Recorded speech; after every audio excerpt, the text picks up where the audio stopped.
but Aaron retaliates with his magic, which ends up killing Megami. Seiya activates his ultimate skill, charging at Aaron, but he ends up getting stabbed. However, Yuya takes this chance and manages to seal him, but at the cost of Seiya's life. As Cain thinks about saving those dear to him, he manages to overpower Durin, and he finally completes his training. Cain visits his parents' graves, and Yuya says how they were always worried about him. Cain thanks Yuya for looking after his parents, and Yuya shows him the cookie, which he manages to grab this time, and Yuya acknowledges his growth. Yuya suggests having some coffee, but Cain is eager to get back to the other world. Yuya points out how different he looks, but he uses his power to revert his appearance. Yuya tells him to take care of Haku, and Durin tells him to take Jin to see the other world as well, so Cain forms a contract with it. Cain thanks them both for looking after him, and he prepares to go back to the other world. But Yuya throws him a sword, telling him to give it to the king, and Cain teleports away. He reappears back at his mansion, and the girls are overjoyed to see him. He apologizes for making them worry, but Telestia says they had faith he would return, so they even learn how to make cookies for when he got back. They welcome him home, and Cain is glad to have them in his life. As he digs into the cookies, Cain meets with the king and explains how he met with Yuya in another world. The king finds it hard to believe, but Cain shows off the sword that Yuya gave to him, and they instantly recognize it, so they believe his story. The king reads a letter from Yuya, and learns Cain was trained by him. Cain recounts his grueling training, of how he was left in the forest with vicious monsters, and how he got beaten up every day for 5 years. The king is shocked, wondering how he trained for 5 years, but the duke just finds him amusing as normal. The duke mentions that while he was gone, the guild was looking for him, because he hasn't taken any quests since he became A-ranked, so they might have to cancel his registration. Cain gets worried hearing this, and immediately heads to the guild. He meets with the guild master, wondering what's going on, and the master explains that when he was promoted to A rank, he was told he would need to subjugate some bandits. Cain mentions how he has been busy starting at the academy, but the master tells him there is a time limit for him to complete the quest, or else his registration will be cancelled. Seeing he has no other choice, Cain accepts it right away, and the master tells him about a group of bandits that have been causing trouble along a road toward the capital. He mentions there are around 10 bandits in the group, but he thinks Cain should have no problem, since he is the strongest person in the city. Cain teleports over to the road, and he casts Fly, so he can search for the bandits from up above. He sees the bandits as they are trying to rob a carriage, so he quickly goes to help. But he soon discovers his tutors Nina and Millie are the ones escorting the carriage, and their client is Parma's father. He notices Millie is injured, so he quickly heals her with his magic. The bandits think he is just a kid, looking down on him, and they start laughing, but Cain prepares to make them pay for injuring Millie. The bandits charge at him, but he easily defeats them while barely touching them. One of them jumps at him, but he sends the man flying. He goes on to take the rest of them out, and he comments on how hard it is to hold back his strength, but the girls think he is too strong. All the bandits are caught, and Millie wonders why he suddenly showed up. He explains how he was just on a subjugation quest, but the girls are shocked hearing this, because subjugation quests are only for C-ranked adventurers and higher, and he should have only just registered. Cain reveals how he is already A-ranked, and the girls can't believe he skipped right past the C and B ranks. The bandits end up getting taken back to town in a cage, and the group goes to Tamani's item shop to drop off Parma's father. Parma comes out to see her father, and she is happy to see Cain. She is surprised to see the bandits, and she thinks how it's their day off school, but he is still working so hard. She thinks he would also be busy as a baron, and Millie is surprised by his promotion, wondering if she should be more formal towards him, but Cain tells them he will always see them as his master, and they can just keep calling him by his name. Millie thinks he has grown so much, thinking he seems like an adult now, but Cain slips away, saying he needs to get back to report to the guild, as he runs off, but the girls chase after him. Cain goes to turn in his quest, and Tia is surprised he is already finished. She is about to go tell the guildmaster, but some adventurers start harassing the two girls. The girls try to ignore them, and the man tries to grab Millie, but he gets stopped by Cain. The men realize who he is, remembering their past encounter, and they become terrified, falling to the ground. Claude appears, wondering what's the commotion, and Cain is happy to see him. The thugs run away, and Claude is surprised to see him with Millie, revealing she is actually his younger sister. Cain can't believe the coincidence, and the group has some drinks together. Claude wonders what they were doing together, and Millie explains how Cain saved them and easily took out all the bandits, mentioning how he is already A-ranked. Claude is surprised hearing this, thinking it's only been a few days since he registered, but remembers how Cain was able to keep up with him during their mock fight. Millie wonders how he got so strong, causing Cain to panic because he can't tell them how he was trained by the gods. But Millie remembers how he took out a red dragon even as a kid, so she just thinks he has always been this strong. Claude is impressed, thinking red dragons are SS ranked, and the girls also show off the magic bags that Cain made for them. Lena demands to know how much they can hold, and Millie says she doesn't really know since she has never been able to fill it, but mentions how Cain told them it could fit an entire mansion, and Lena gets jealous, thinking they are National Treasure class items. She pesters Cain for one as well, and he ends up promising to make one for her. As she thanks him, she actually falls asleep, and Claude reveals she can't hold her liquor very well. Cain suddenly thinks about how he missed school for an entire week, so he needs to make sure he doesn't miss any more classes. Claude wonders why he is going to school when he is already a baron, but Cain says there's still a lot he doesn't know. Nina thinks he is a good kid, offering him a hug, but Cain quickly runs off. At that moment, Tia appears, mentioning the adventurer who was meant to teach at the academy got injured, and Claude becomes interested, wanting to help Cain out. The next day at the academy, Cain attends his magic class, where they are practicing their spells on the targets. Cain gets excited, wanting to try out the new spells that he learned from Yuya, but the teacher calls him out, telling him he isn't allowed to use any attacking spells, because even when he used beginner magic last time, he ended up destroying the academy's barrier. Cain can't believe it, and his friends watch on, thinking he doesn't fit in with the rest of his class, so they come up with a plan to give him a hand. In Cain's adventuring class, the teacher tells him their instructor got injured, so he introduces Claude and the others as guest instructors for the class. The students recognize Claude and Lena, and Claude begins by asking all the students to take out their guild cards. We see all the students have bronze cards, since they are all newly registered. Claude wants Cain to show off his gold card, but Cain thinks it's a bad idea, thinking it would only make him more isolated from the other students, so he pretends he forgot his card. The class moves outdoors, and Claude starts training the students one by one. Cain gets excited, thinking he will finally be able to show what he can do, but Claude keeps fighting the other students instead. Cain gets ignored and isolated, but this is all part of Claude's plan. They want to first show how strong they are to the other students, and when Cain is able to keep up with him, the other students will be impressed by his strength, and he will become the hero of the class. Cain gets anxious waiting, but another student tells him to get in line. Claude beats up all the other students, and Cain is the last one to go. They start to fight, but the bell rings, and their teacher tells them time is up.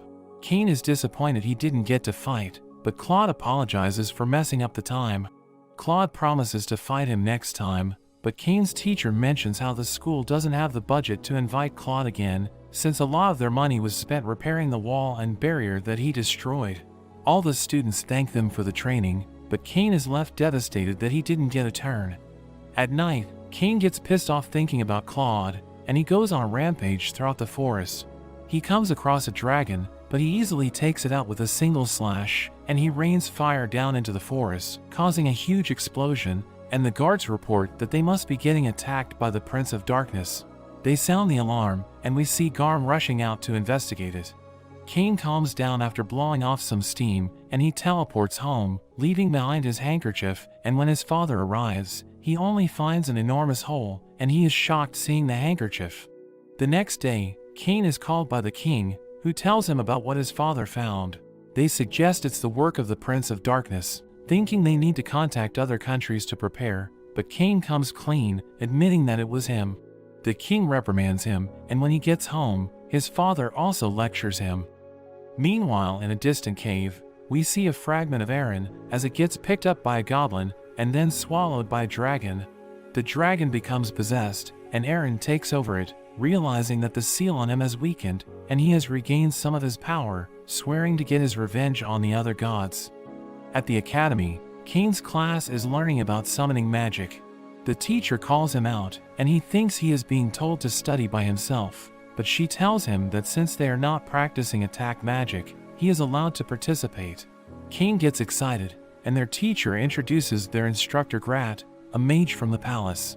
Grat explains there are two types of summoning magic. The first is when you establish a bond with a monster and form a contract with it, and the second way is to summon a monster from a magic circle. Grat tells them they will be practicing the magic circle summoning, and he hands out talismans to them. The students start summoning all kinds of different creatures, trying to form contracts with them. One student manages to summon a giant beast, but it refuses to form a contract and disappears. Grat explains he didn't have enough magic power to make the monster submit, but compliments the boy for being able to summon such a monster in the first place. After all the other students are finished, Grat tells Kane it's his turn. Kane gets ready to put all his magic into the circle, but he worries about summoning a crazy monster like he did when he was young. However, Grat tells him not to worry, saying the monster will just disappear if he can't form a contract, so he tells Kane to give it all he's got. Kane gets excited, putting all of his magic into the circle, but Grat starts to panic, because there's just too much magic, and even Kane is blown away. A demon appears, and it wonders how a human managed to summon him, the Prince of Darkness. Kane panics hearing this, and quickly casts Flash to blind everyone else. Kane wonders if the demon is an ally of Aaron, and the demon looks down on him since he is human. It uses his ability to check out Kane's status, and he starts to approach Kane. Kane prepares for a fight, but it immediately submits to him, after seeing how strong he is, and offers to become his underling. Kane is surprised, and the demon says he is happy to form a contract with him, saying he would do anything for him, even if it was to destroy an entire nation, but Kane says he wouldn't ask for something like that. The demon introduces himself as Seth, the Prince of Darkness, and he tells Kane he can summon him whenever he wants. The demon disappears, and Grat asks about the demon that showed up, but Kane claims he wasn't able to form a contract with it, and it just disappeared. Grat buys his story, and Kane is relieved he managed to cover it up, but Grat ends up reporting the incident to the king. The king interrogates Kane, and he is forced to admit he summoned the Prince of Darkness, which causes them all to freak out, because if it decided to go on a rampage, it could destroy the capital in a blink of an eye. Kane apologizes, saying all he did was put his magic into the circle.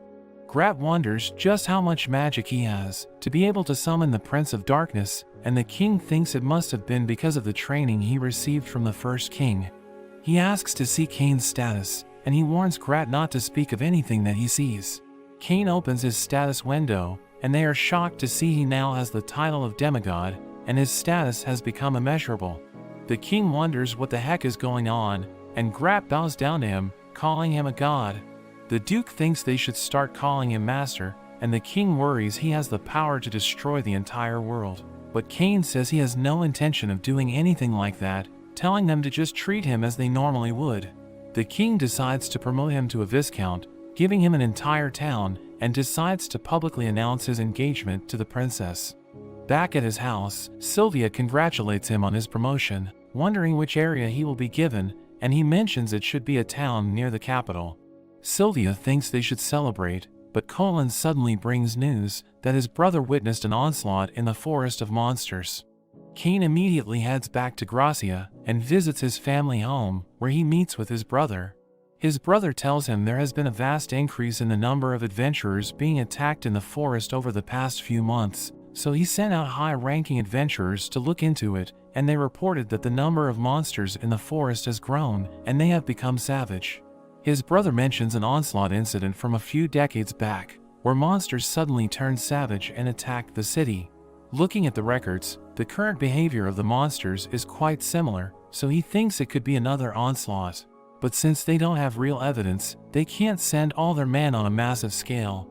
Kane decides to go investigate the forest, but his brother worries about him, thinking he is still young, but Kane shows off his gold card, telling him not to worry, and reminding him of how he defeated a red dragon in the past. So his brother thanks him for his help. Kane heads over to the Adventurers Guild, and the clerk looks down on him since he is just a kid. But she is shocked when she sees his gold card, And another clerk named Rudy asks Cain to forgive the girl since she is new. She wonders what he is after, and Cain wants to know more about the forest. Rudy explains the monsters have become increasingly savage, and there are more signs it could be an onslaught. At that moment, Millie and Nina arrive at the guild, and Cain wonders what they are doing there. They mention that the guild put out a call for higher-ranked adventurers, and the monsters in the forest were too tough for just the two of them, so they were planning to meet up with Claude and Lena. Rudy wonders what Cain plans to do, and he says he wants to check out the forest first. Rudy thinks it's too dangerous for him to go alone, and since he is a noble, if anything happened to him, it would cause problems for the guild. Cain thinks he should be strong enough, but Rudy suggests he should find someone to go with. Cain has an idea, and he summons Haku and Jin to accompany him. They instantly jump onto him, but they soon notice something is up. Cain uses his search skill, and as he runs through the forest, he gets the feeling he is being watched. He defeats a number of monsters, but the strange feeling doesn't disappear, so he summons Seth, who wonders who is disturbing him, but when he sees Cain, he quickly gets on his knees. Cain tells him about the strange feeling he's getting, and tells Seth to help him investigate the forest. Seth senses an overwhelming presence nearby, and notes that the monsters are also trying to reach it. Cain wants to know more, so Seth summons his servant Dalmatia. Dalmatia is surprised seeing Cain, and Seth explains he is their new master, calling him the god who will conquer the world, and Dalmatia worships him, but Cain complains, saying he isn't a god. Seth explains Dalmatia is an expert at investigation, and Dalmatia uses his special skill, which summons creatures that he spreads throughout the forest. The monsters start going wild, and Cain takes them out, which Dalmatia is amazed at his strength. Cain easily takes out all the monsters, and he decides to leave the two to do the investigation while he heads back to the guild. His friends are shocked seeing all the S-ranked monsters, and they are joined by Claude and Lena. They wonder where the monsters came from, and Cain says they were from the forest. They get worried hearing this, and Cain thinks there are even stronger monsters deeper in the forest. Meanwhile, Dalmatia learns there is something that's trying to intimidate them, warning them not to get any closer, but Seth thinks of it as a challenge. We see Aaron as he senses their approach, and the two find an enormous horde of monsters waiting in the forest. Aaron decides it's time to start his game, and he sends all the monsters to attack. Seth quickly teleports to warn Cain, and the ground shakes. The guards ring the alarm, and Seth informs Cain that the onslaught has begun. Cain tells Rudy to inform his brother, and he tells Claude to organize the adventurers to defend the town. He plans on going back into the forest, but Rudy tells him it's too dangerous. Cain tells them not to worry, since he has some friends that are quite strong, and Seth is touched being called a friend. And they start heading off, but Tefana suddenly arrives, hugging onto him, and she explains his father issued an emergency order. Tefana wants to follow him into the forest, but Cain tells her to help with defending his hometown. She tells him to leave it to her, and Cain quickly runs off with Seth. We see Dalmatia fighting against the monsters, and he seems to be enjoying himself. A dragon appears behind him, but Seth takes it out, and Cain casts Inferno down onto the monsters. They turn their attention to the source, and they prepare to face Aaron, who seems to be waiting for them. Seth tells him to go on ahead, while he will try and handle the monsters. Cain wonders if he will be okay, and Seth says he will summon his underlings to help, but he warns they might destroy some of the forest. Cain tells him not to go overboard, but Seth says he should be more worried about himself, and Cain heads on. Meanwhile at the town, Tefana organizes the defenses, and Nina detects countless monsters approaching. Millie decides to head into the forest, saying that no matter how strong Cain is, he still might need their help. Nina agrees to go with her, and Claude and Lena think they can't let them go alone, so they all head off together. Seth summons his underlings, his 4 demon generals, and they wonder what is going on. They realize the situation, and Seth mentions he is helping a friend. They wonder who could have made such a request, and Dalmatia tells them Seth has a new master. They are shocked hearing Seth entered a contract, wondering who it could be, and Dalmatia tells them about Cain, calling him a demigod and God's chosen one. They can't believe what they are hearing, but Seth orders them all to help control the situation with the monsters. Meanwhile, we see Cain trying to take out as many monsters as he can, but there are just too many. He is suddenly attacked by a flame, but Cain manages to counter it with his own spell. A black dragon is revealed, and Cain recognizes it as Aaron.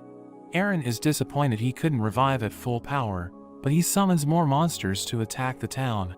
Cain tells him to stop, but Aaron calls it a game, wanting to see if the humans will get devoured by the monsters. We see Cain's friends in the forest, and they see the demon generals fighting against the monsters. They wonder who they could be, but they soon realize they must be friends of Cain.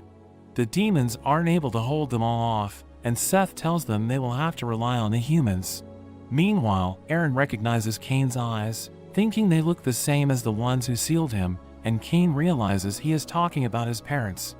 Aaron breathes fire at him, but he manages to avoid it and fight back with his Inferno spell. His attack lands, but Aaron tells him that such a weak attack won't work on him. Cain thinks he will need to use a stronger spell, but Aaron attacks him before he has the chance. Aaron chases after him, and Cain summons Haku and Jin to help him. They manage to knock Aaron down, but Haku gets hit by his tail, and Aaron focuses his breath on him. Meanwhile, Cain's friends are fighting against the monsters, but they eventually get tired and start to get overwhelmed.